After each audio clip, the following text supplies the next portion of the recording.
start out with a fucking grand slam, It's dude. not a slam. Hey, man, we got a bunch of fucking specials here at Denny's, but you just wanted the good old-fashioned grand slam. Carlson, tonight we're going to start with an obvious observation. That's what we specialize in. It feels like this country is losing control of inflation. It feels like it's getting worse. In Dallas over the weekend, a bottle of water was going for $8. That's water, which we used to get for free from the sky. Now $8. And people are paying it, too. If you were thirsty in downtown Dallas on Saturday morning, you didn't really have a choice. This is not a small development. Inflation will make this country poor, and it will do it faster than anything else will. Anyone who doesn't understand that intuitively is an idiot or is irresponsible or both.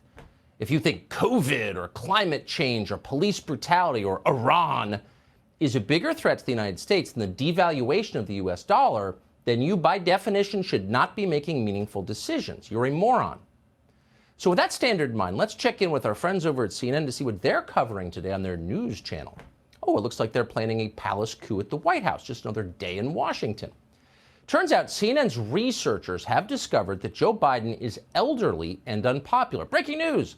And therefore, he's probably not the best vehicle for the ambitions of the Democratic Party going forward. Obviously, Biden isn't going to serve 2 terms, so as a public service, CNN has assembled a list of people who should replace Joe Biden. It's all pretty amusing when you think about it. Apparently, somebody in CNN's math department finally finished the complicated calculations and concluded that Joe Biden, who's already had 2 cerebral aneurysms, will be 86 years old by the end of his 2nd term. Wait, what? 86 years old? CNN had no idea Joe Biden was that old. Didn't tell us about it either. Clearly, this is not going to work. Time for someone new. That's what they're saying. And honestly, as you watch this, you can start to feel a little sad for Joe Biden. He's been in office less than a year, and already his own supporters are measuring his coffin. But of course they are. This was always going to happen. Professional Democrats are not sentimental people. They're stony-hearted realists. Joe Biden has served his biological purpose. He stopped Bernie Sanders in the primaries. He made America safe for private equity. Carried interest is still in the tax code. Mission accomplished. So it's time to pull Joe Biden off the stage before he gets even older and less popular. That's what they're thinking. It turns out supporting Joe Biden was never about any specific ideology. We on the right fell for that one. But these people have no interest in principles or ideas. Loyalty is a foreign concept to them. They care only about power. It's kind of scary, really. Thankfully, this same group is also stupid. Stupidity is their one redeeming quality. If they were smart, they'd take over the world. They're certainly ruthless enough. But thank God they can't do that because they're too limited by their own bigotries and their tiny intellects. How dumb are these people? Well, they assume that everybody else is just like them. And that's always the hallmark of true stupidity. These are the geniuses who believe Salvadoran immigrants want to be called Latinx. They can believe that because they don't talk to Salvadoran immigrants, they only talk at them. So they have no idea that the average Salvadoran has social views that are so terrifyingly right-wing, they would be banned on Twitter instantly, assuming Salvadoran immigrants actually use Twitter, which most of them don't because they're smarter than CNN anchors. Remember when Nancy Pelosi was out there a couple of years ago talking about MS-13 when they were terrorizing Salvadoran immigrant communities, and she was assuring us they were little angels? They're children of God, she said. CNN never sent a camera to an actual Salvadoran community to ask what they thought of MS-13, the people terrorizing them. What do you think we should do with MS-13? Well, cut them into small pieces and feed them to the dogs. That would have been the answer. Didn't see that on CNN. What's their views on the trans community, you'd have to wonder. They're not put that in the air either. CNN hasn't even thought about doing those interviews because they assume they don't need to. The people at CNN believe that everyone who didn't vote for Donald Trump must have the same opinions and concerns as the average dingbat trustafarian in Bozeman. They imagine a world populated entirely by people like themselves, college-educated liberals with empty personal lives. And thank God they're wrong. A world like that would be as sterile and bossy and anti-human as the White House press secretary. Imagine 8 billion Jen Psaki's. Ugh, horrifying. But in reality, humanity is far more interesting and far more, yes, diverse than that. Not that CNN has caught on. Nor do they have any idea how unpopular they are.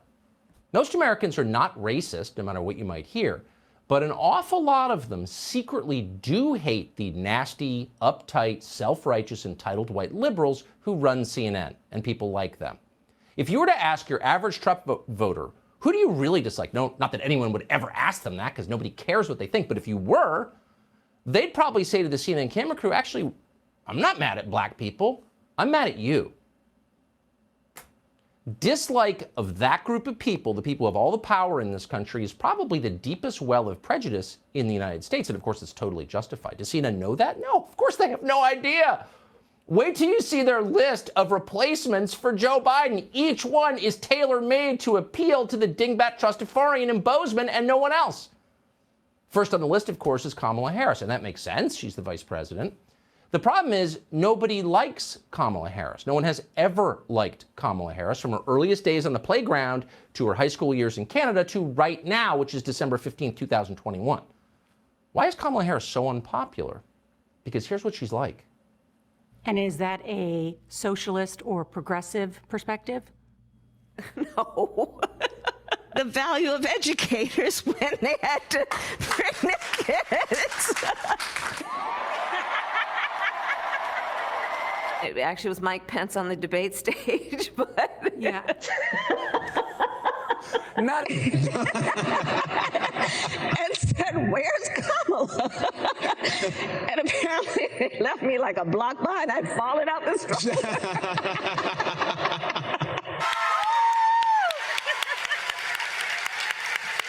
Oh, what's up? And I looked back up at her and I said, "Freedom." So Kamala Harris is a charmless phony who has such total and utter contempt for your intelligence that she fully expects you to believe that her fake laugh is real. And that's bad, but honestly, it's not necessarily a deal killer in politics. No one ever called Richard Nixon charming, yet Nixon won the biggest presidential landslide in American history in 1972. So what's the difference? The difference is Richard Nixon was competent. He had skills, he could do things. Kamala Harris doesn't, and she can't. Kamala Harris is totally incompetent. She's zero skills. She's never done anything. Harris can't redecorate her own office. She tried recently and she made it uglier. So this isn't going to work. We're going to have to take Kamala Harris off the list. Sorry. So how about Pete Buttigieg? He's on the list, of course. Everyone at CNN loves Pete Buttigieg. He's just like them, except a little spicier and much more glib. Until a few years ago, Pete Buttigieg dated women. Now he's openly gay and a father and reads the Atlantic magazine and uses unintelligible buzzwords, many unintelligible buzzwords. In fact, unintelligible buzzwords are Pete Buttigieg's entire vocabulary. You want to talk like Pete Buttigieg? It's not hard. Take a phrase or issue, any phrase or any issue, and add the word racism. Bingo. You now have a promising future in the Democratic Party.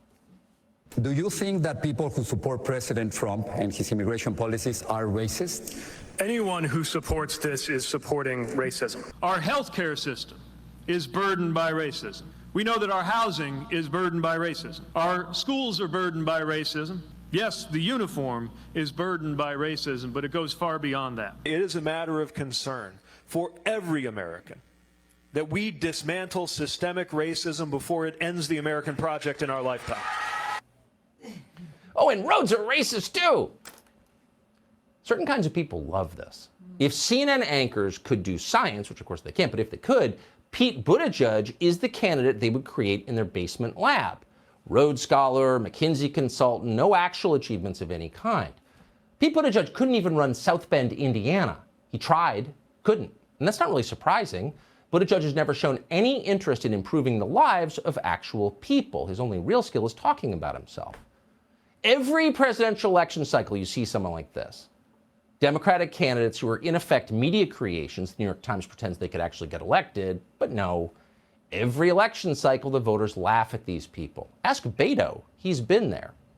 So Pete Buttigieg is off the list. But in his defense, whatever Buttigieg's fault, at least he's not Elizabeth Warren.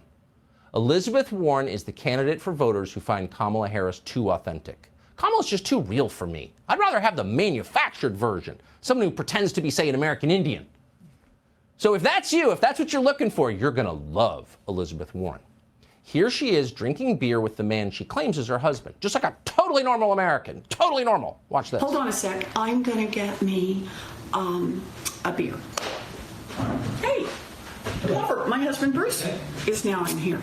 You want a beer? No, I'll pass on the beer for now. I'm going to pull this stool and sit down. I'm going to get me a beer. Oh, are you now, Elizabeth Warren? Maybe you will, but not in the White House. That's not going to fly. The truth is, if you're going to replace someone as old and familiar as Joe Biden is, you're going to need someone fresh and new, someone whose faults the country isn't already very familiar with. Maybe that's what CNN was thinking when they included Illinois Governor J.B. Pritzker on the list. Unfortunately, even if you've never even heard his name before, J.B. Pritzker's faults are just too obvious to ignore. Pritzker may be the only elected Democrat in America who is unhealthier than Joe Biden. A couple of years ago, Pritzker broke his leg and then admitted he had no idea how he did it. He hasn't seen his leg since 1993. Now, we're not judging, obviously, but is this really the president you need during a COVID pandemic? J.B. Pritzker is a walking underlying condition. Plus, and not incidentally, he has destroyed the state of Illinois. Almost 13 million people live in Illinois, though thanks to J.B. Pritzker, there are far fewer of them every day. But CNN did not bother to interview a single one of them. So go ahead and wish J.B. Pritzker the best, but don't count on seeing him in the White House anytime soon. But if you're still fixated on replacing Joe Biden with a governor, CNN has a few more ideas for you. CNN is recommending Gretchen Whitmer of Michigan and Phil Murphy of New Jersey. Now, you read that and you pause and you begin to suspect that maybe this whole list is CNN's stealthy attempt to test you, to see what you will believe. How ludicrous can they write it? Phil Murphy? Phil Murphy almost lost his job just last month. He was nearly defeated as an incumbent Democrat governor in a state that has 1 million more Democrats than it has Republicans. How much do people in New Jersey hate Phil Murphy? That's how much they hate him. But now he should be president? Come on. It feels like some pothead intern at CNN just pulled up the Wikipedia entry for Democratic governors and then copied their names into the story. That's gotta be what happened. How else did Gretchen Whitmer make the list? Come on now. You should also know that CNN recommends a former mayor. That would be Mitch Landrieu of New Orleans. Now, you'll be excited about this if you think Joe Biden's hair plugs aren't quite absurd enough. Otherwise, huh? Actually, Mitch Landrieu is a perfectly nice guy, just charming and friendly. But the question is, how's New Orleans doing these days? Is it cleaner? Is it safer? Is it a better place to live? How are the schools? Come on. If you've been there, you know. On the other hand, if Mitch Landrieu is going to make the list, then why not Bill de Blasio? Why doesn't Bill de Blasio replace Joe Biden? He certainly's got the time to do it. He's unemployed. This could be Bill de Blasio's chance to turn all of America into Penn Station. What a campaign slogan that would be. De Blasio 2024, make America filthy again. We can't wait for CNN's endorsement of that. No doubt it's coming. So by this point, we're getting toward the bottom of CNN's Biden replacement list, and that's where we find the name of one Stacey Abrams. Abrams was once a state representative in Georgia. Now she describes herself as a, quote, voting rights activist, whatever that is. Electing Stacey Abrams president of the United States would amount to the single largest act of equity ever committed in the modern era. Unfortunately, it would also signal the end of the modern era. You know exactly the kind of country you would get with Stacey Abrams in charge. Is she unqualified for the job? Oh, of course she's unqualified. But she's also, and this is an extra bonus, totally delusional. To this day, more than 3 years after the fact, Abrams has never conceded that she lost the Georgia governor's race. She still claims that election was stolen from her. But wait a second, you ask. Isn't that an attack on democracy? When you challenge an election result in this country, you are, as Liz Cheney often tells us, shredding democratic norms. You might as well be living in Moscow at that point because you, my friend, are doing the bidding of Vladimir Putin. You're an insurrectionist. And yet, Stacey Abrams is not living in Moscow. She's living in Atlanta. In pretty luxurious circumstances, actually, all made possible by the huge amounts of cash she has raised fighting for, quote, voting rights. A few years ago, Abrams spent nearly $1.5 million on residential real estate for herself, despite owing the Internal Revenue Service $54,000 in back taxes. Now that is equity in action. So once again, you know precisely who Stacey Abrams is. But still, there is something about her that's not quite as repulsive as the rest of the people on CNN's list. Say what you will about Stacey Abrams. She's not synthetic. She's no Pete Buttigieg, who was clearly implanted with some kind of neoliberal master chip when he worked at McKinsey. Must stop climate change now. No, Stacey Abrams isn't really like that. She's a grifter, obviously, but there is still a spark of recognizable humanity within her. She's clearly got an active personal life. Here's an excerpt from the softcore porn novel she wrote called Hidden Sins.